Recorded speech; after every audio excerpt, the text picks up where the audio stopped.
Bonjour, je vais aujourd'hui vous introduire à l'église Saint-Joseph de Notre-Dame-du-Nord. Magnifique petite église, en petit milieu rural, mais riche de beaucoup de choses intéressantes. D'abord, le Témiscamingue est une région dans l'histoire nationale qui est connue depuis très longtemps. Minimalement, 1686, l'expédition du Chevalier de Troyes qui va partir de Montréal jusqu'à la baie de Jammes. Et puis, dès le 18e siècle, on va construire le fort Obadjouan, le fort Témiscamingue, pour le commerce des fourrures. Et puis, les missionnaires vont tranquillement annoncer, évangéliser, comme on disait, et puis annoncer la bonne nouvelle de Jésus vivant. Et tranquillement, va se créer une communauté chrétienne. Et c'est ici à Notre-Dame-du-Nord que les Oblats arriveront. Et en 1896, la paroisse est fondée. Et les Oblats ont une vision très grande. Ils rêvent de faire de Notre-Dame-du-Nord le pied-à-terre d'un centre qui va rayonner jusqu'aux hautes terres, vers la baie d'Hudson, et puis vers l'ouest, tout le grand chantier de l'ouest, les prairies, les plaines. Et ce serait ici que serait la station mère pour pouvoir se reposer et puis refaire ses forces en attendant de partir vers les terrains de mission. Les choses se sont passées autrement, mais l'église est encore là, une grande église avec un clocher immense qui promettait une cathédrale pour les missions autochtones. Alors la paroisse est d'abord une paroisse de mission, une mission autochtone, les Algonquins qui y vivent. Et donc, toutes les premières années porteront sur, en langue latine, à l'époque, on célébrait en latin, mais sur la communauté autochtone. Et progressivement, les descendants des Européens s'y installent et tranquillement, la paroisse deviendra plus francophone que autochtone. Et lorsque le concile va décréter qu'on va passer du latin aux langues du peuple, les langues vernaculaires, eh bien, là, il va y avoir une séparation des deux communautés, puisque les francophones préféreront célébrer en français, et les Algonquins, à cause de l'histoire, préféreront célébrer en anglais. Alors, on aménagera éventuellement une chapelle sur le terrain de la communauté autochtone, dans la réserve. Mais ici, la paroisse est sous le patronage de Saint-Joseph, et compte tenu de l'histoire, nous avons voulu garder ces symboles-là, articuler les deux communautés, fondatrices par les Algonquins et puis colonisatrices par les descendants des Français. Et puis, alors quand je suis arrivé ici en 2011, une belle église, magnifique, et puis ces colonnades avec des encastrures, ça me semblait un petit peu vide. Et puis un jour, je suis allé souper chez des amis, et en passant du salon à la salle à manger, je croise une peinture, tout en longueur, qui attire mon regard par le style, les couleurs, la palette, et je suis fasciné. Alors je demande à la maîtresse de maison, c'est qui a fait ça? Ah ben c'est Maria Tremblay, puis elle demeure ici au village. Je dis, ah, intéressant. Et pourquoi donc? Ben tu vois, j'ai un petit rêve dans ma tête. Je trouve que notre église est très belle, mais il manque de tableaux. Et puis, je vois dans le style de Mme Tremblay, il y a peut-être quelque chose à aller chercher pour faire des tableaux qui pourraient s'insérer dans les encastrures des colonnades. Alors, je prends contact avec Mme Tremblay, je lui donne rendez-vous ici, on regarde ça, et effectivement, il y a comme une synergie, une rencontre, un télescopage presque de l'architecture, de la réalité physique, et puis de son style. Un style tout en longueur, et qui, ici, trouvait un espace pour pouvoir se réaliser sans aucun cadre, sans aucun d'encadrement. Tout était prêt, on attendait le tableau. Il y avait comme une expectative, une espérance du tableau. Alors, on a commencé par les deux premiers. J'ai choisi à ce moment-là d'avoir les deux symboles du commencement de notre paroisse, à savoir d'abord les Autochtones, Algonquins, et puis Saint-Joseph, patron de la paroisse. Alors, on a réfléchi à ça, comment faire l'unité de ces deux symboles. Alors, Kateri Tekakwitha est sur le point d'être canonisé. Alors, on a là ce que ça nous prend, Kateri Tekakwitha. Et d'autre part, Saint Joseph, ben, il est un peu connu depuis le 6e siècle au moins, beaucoup plus, il y a une piété. Et puis voilà, alors, on va essayer de mettre ça ensemble. Et puis là, on cherchait qu'est-ce qui va les mettre ensemble. Bon, Kateri Tekakwitha, elle a l'expérience de la forêt. Et puis, en forêt, elle se retrouve souvent pour prier. Et elle a une méditation sur le bois de la croix. OK, bon, la croix, la forêt, Kateri, et puis Saint Joseph, et soudain, ça allume, hein, en échangeant comme ça allume. Il y a Sainte Kateri Tekakwitha, on dit qu'elle est le lys des âniers. Et puis, de Saint Joseph, on raconte dans les légendes autour de sa vie qu'il y avait beaucoup de prétendants pour pouvoir se marier avec la Vierge Marie. Et chacun avait déposé sur la table un bourgeon de fleurs. Et puis Sainte Marie aurait dit, ben, celui dont le bourgeon éclatera en premier, ben, je le marierai. Alors, c'est donc le lys de Joseph qui a ouvert en premier, et 2 et 2 font 4. Alors, donc, il y avait là un lien entre le lys de Saint Joseph et le lys de Sainte Kateri. Et c'est ce qu'on va retrouver sur les tableaux. Tous les tableaux de Maria Tremblay sont marqués par 3 éléments de style. D'abord, ce qui frappe au premier point, pour moi, ce qui m'avait frappé, c'est les yeux fermés. Et puis le deuxième élément, des coups très longs. Et le troisième élément, pas de pied, pas de main. Et alors, là, j'ai demandé à Maria, qu'est-ce qui te fait faire ça comme ça? Et c'est magnifique, elle pourrait elle-même d'ailleurs le raconter, mais ce que je retiens, d'abord avec un peu d'humour, ça attire l'attention. Quand on voit ces tableaux-là, ça attire l'attention. Hey, qu'est-ce que c'est? Et puis, et à partir de l'allongement du cou, l'absence des mains et des pieds, on est attiré vers le regard. Et toute vie intérieure ferme les yeux. Il y a quelque chose qui se passe à l'intérieur de soi qui va aller chercher le consentement. Et ça me rejoignait beaucoup à cause de Blaise Pascal, hein, qui a écrit c'est le consentement de vous à vous-même et la voix constante de votre raison qui vous doit faire croire. Et je trouve que pour pouvoir faire confiance à la voix constante de sa raison, il nous faut prendre un temps d'arrêt, rentrer au-dedans de soi et là, se mettre à l'écoute. Qu'est-ce que ça me dit? Qu'est-ce que ça me fait? Et là, il y a un consentement intérieur et la voix constante de votre raison qui vous doit faire croire. Et puis, il y a une musique intérieure, ce chant intérieur qui donne sens à ce que nous vivons. C'est la musique intérieure qui fait écho à ce que nous sommes. Et là, je trouvais que les yeux fermés des personnages de Maria parlaient. Ils voient quelque chose que nous ne voyons pas. C'est pour ça que j'appréciais beaucoup les yeux fermés. Je connaissais déjà les médaillons aveugles. C'est une autre technique que j'avais encouragée du côté de Sacré-Cœur de Rouyn-Noranda, dans des personnages de la crèche, des yeux aveugles.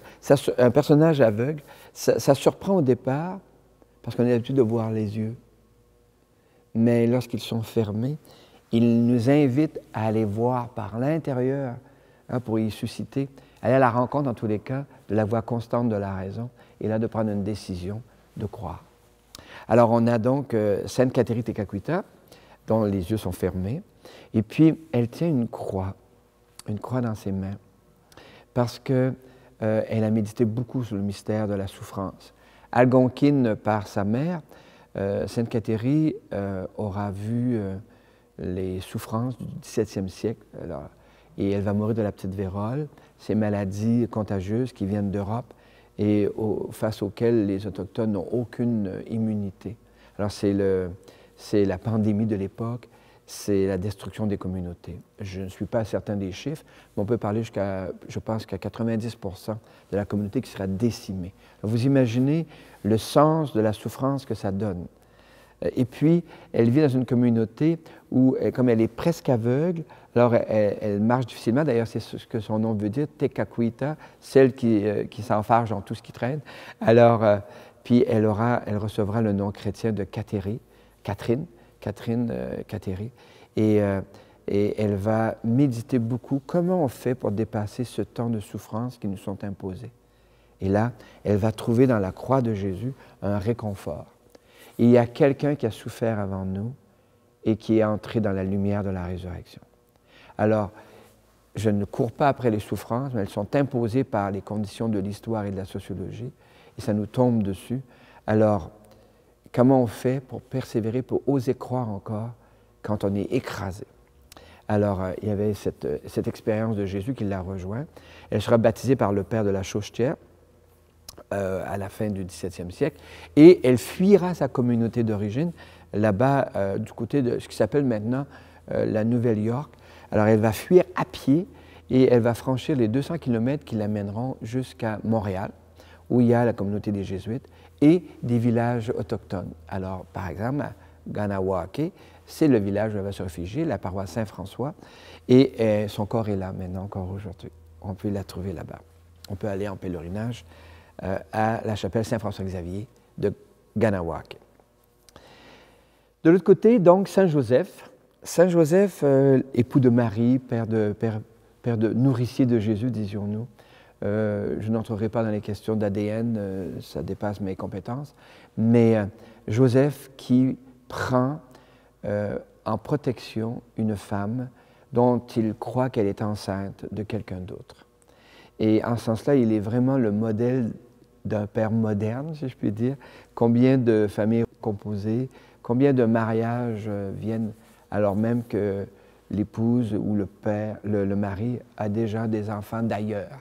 Et comment on va articuler tout ça? Moi, j'aime beaucoup Saint-Joseph, comme dans le monde moderne.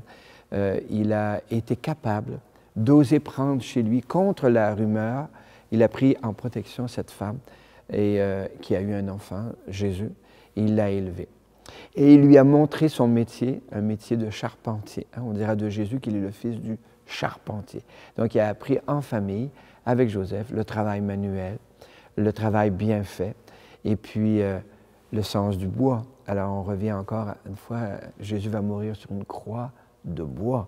Alors, il y a toute une connexion avec ceux qui connaissent la forêt et qui aiment la forêt. C'est la connexion avec le bois, l'arbre de vie, et puis l'arbre de la connaissance du bien et du mal.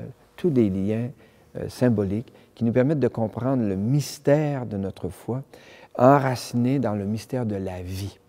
Et toute vie est précieuse et fragile. Et Saint Joseph recevra ce Jésus comme un don dont il a à prendre soin. Et il prendra soin comme un père discret. Il n'y a pas grand-chose d'écrit dans les évangiles sur Joseph. Mais la tradition et la réflexion chrétienne nous portent à découvrir, je dirais, le mystère de cet homme, dont on voit lui aussi qu'il a les yeux fermés, parce qu'il essaie de comprendre ce qui se passe. Et jusqu'à la fin du 19e siècle, on ignorait le cycle menstruel des femmes, on savait bien qu'il fallait bien qu'un homme et une femme se rencontrent, mais on ignorait comment ça se faisait. Et en ce sens-là, Joseph, lui aussi, est devant un mystère. Et combien de fois, je crois que c'est Renaud qui chante dans « Je suis Morgane de toi » et qui expliquera que c'était au 3e enfant à peu près qu'on devient père. Les 2 premières fois, là, les 2 premiers enfants, c'est « je ne sais pas trop ce qui se passe en toi. Là. Tu changes physiquement. Une mère est enceinte, je dirais, permettez-moi d'être un peu grossier sans doute, une mère est enceinte à chaque seconde. Elle le sent, elle le sait, elle le porte.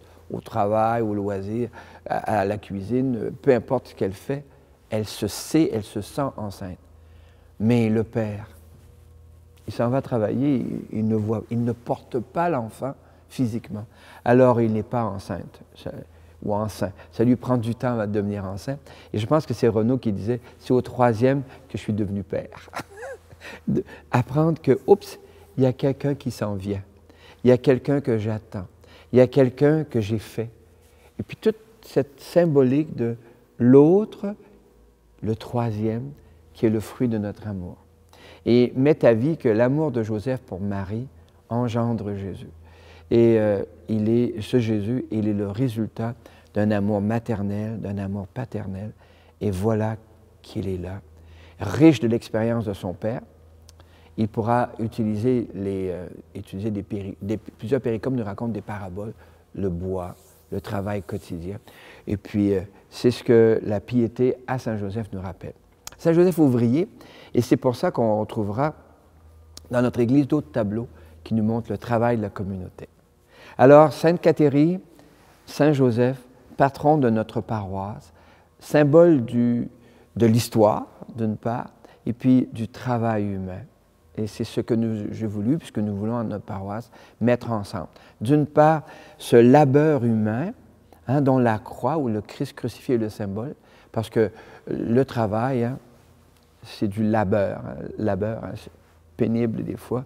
Et puis, bien sûr qu'on le peut faire si on sent déjà que le produit final vaut la peine.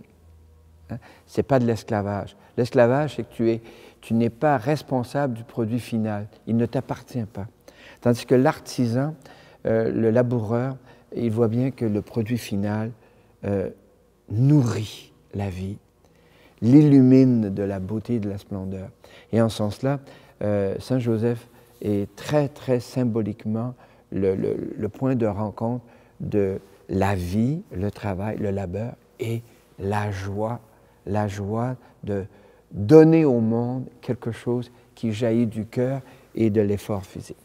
Du côté de Sainte Cathérie, l'héritage profond, c'est de ne pas désespérer. La vie est dure, très dure parfois. Il ne s'agit pas de courir après la croix, pas du tout. Je ne suis pas doloriste. Mais j'observe que dans la vie, il y a des moments difficiles, des moments même très lourds. Et là, comment on fait pour accompagner ces moments de lourdeur, de pénibilité? Eh bien, la croix, le Christ en croix en est un profond symbole. La Semaine Sainte, quelques jours avant Pâques, nous le rappelle progressivement. La marche de Jésus, mais elle ne se termine pas à la croix. La croix est la fracture du temps qui nous permet de glisser dans la lumière et nous ouvrir dans l'au-delà du temps, l'au-delà de l'espace, la transcendance. Alors, il me semble à moi que dans nos deux tableaux, on trouve tout ça. Je vous remercie beaucoup de votre attention. Bonne continuation.